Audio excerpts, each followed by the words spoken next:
ക്രിസ്തീയ ജീവിതം വളരെ ഗൗരവമായി കാണുന്ന അനേക സഹോദരന്മാർ ഇന്ന് ആത്മീയഗോളത്തിലുണ്ട്. അപ്പോൾ തന്നെ ക്രിസ്തീയ ജീവിതത്തിന് യാതൊരു മൂല്യവും കൊടുക്കാതെ നിസ്സാരമായി അതിനെ കാണുന്ന ആളുകൾ ഒരുപാടുണ്ട് എന്നുള്ളത് വളരെ ദുഃഖകരമാണ്. ആത്മീയഗോളത്തിൽ ഇന്ന് പലർക്കും പരിചിതമായ ചില പദപ്രയോഗങ്ങളുണ്ട്. ബന്ധനമഴിക്കുക, പോരാട്ടം, പിടിച്ചു വച്ച് പ്രാർത്ഥിക്കുക, അങ്ങനെ പരിചിതമായ ചില ഭാഷകളുണ്ട്. ചിലരുടെയൊക്കെ ജീവിതം ഇതിനെ ചുറ്റിപ്പറ്റി മാത്രമാണ്. ചിലരുടെ ശുശ്രൂഷകൾ പോലും ബന്ധനവും പോരാട്ടവും പിടിച്ചു വച്ചുള്ള പ്രാർത്ഥനകളും അങ്ങനെ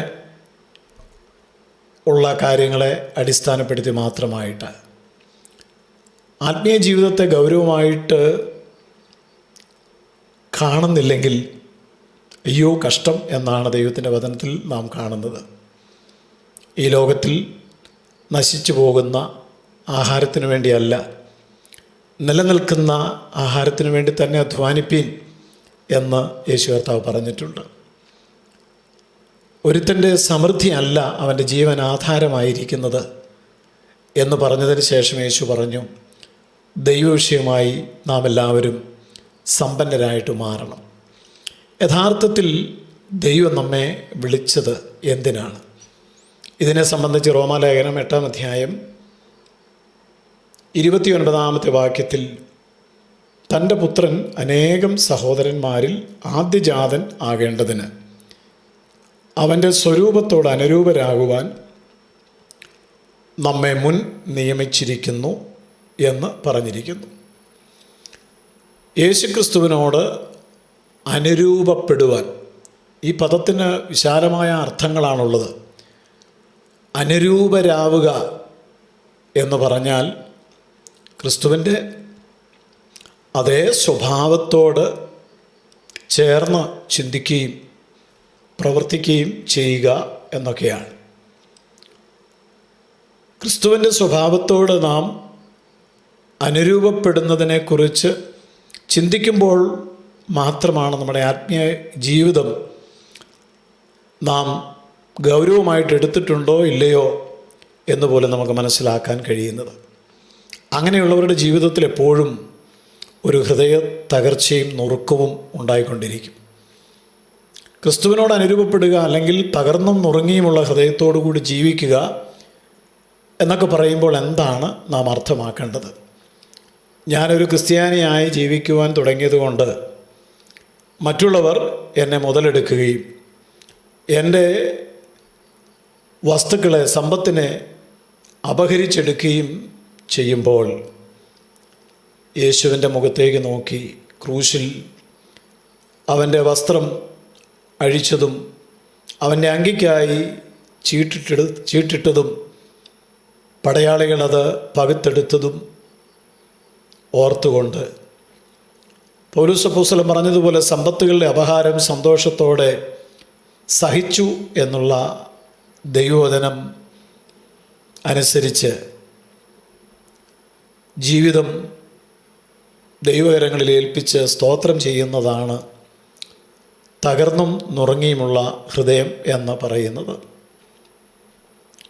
ആളുകൾ നമ്മോട് വളരെ ക്രൂരമായി പെരുമാറുമ്പോൾ ക്ഷമിക്കാൻ കഴിയാത്ത വിധത്തിലുള്ള ദോഷങ്ങൾ അവർ നമ്മോട് ചെയ്യുമ്പോൾ യേശു പ്രാർത്ഥിച്ചത് ഓർക്കുകയും യേശു പ്രവർത്തിച്ചതുപോലെ പ്രവർത്തിക്കുകയും ചെയ്യുവാൻ തുടങ്ങുമ്പോഴാണ് ക്രിസ്തുവിൻ്റെ സ്വഭാവത്തോട് ഞാൻ അനുരൂപപ്പെടുന്നു എന്ന് പിതാവായ ദൈവത്തിന് ബോധ്യമാകുന്നത്.